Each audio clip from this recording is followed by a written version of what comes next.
I'm playing something almost every week, and sometimes I want to talk about it and give you a vertical slice. So stick with me for some lightning reviews. This week on the chopping block.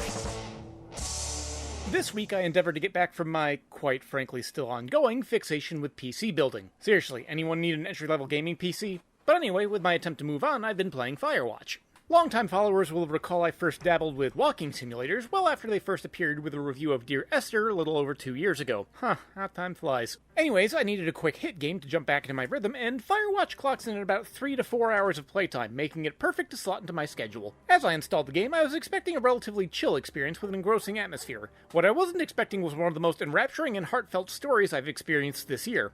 I'll not be going into any spoilers past the first 15 minutes, so don't fret if you want to try it for yourself. You play as Henry, an everyman who starts the game as a likable but potentially flawed individual as he relays his life before the start of the game.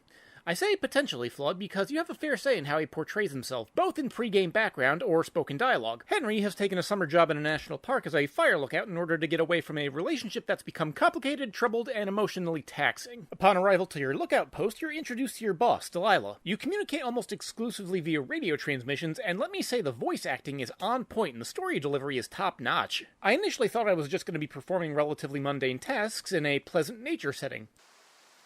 I'm staring at the big outcropping down here, but I'm not quite sure where to look for our pyrotechnicians. Maybe keep heading west toward the lake. What I actually got was a layered and gripping backstory of the park, nuanced and sympathetic personalities, and a heavy dollop of suspense and conspiracy.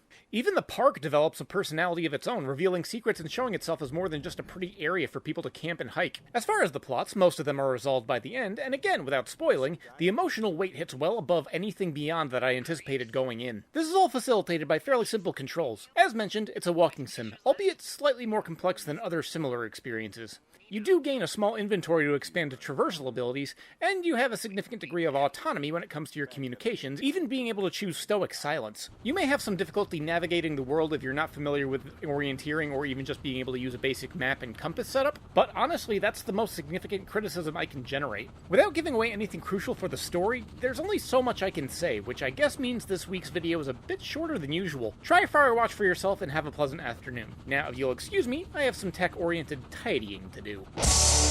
Hey, thanks for sticking around all the way to the end. Remember that I give away Steam keys with my regular weekly uploads, and all you have to do to enter is leave a comment and have contact info on your YouTube profile. But as always, thanks for watching and keep your head on your shoulders.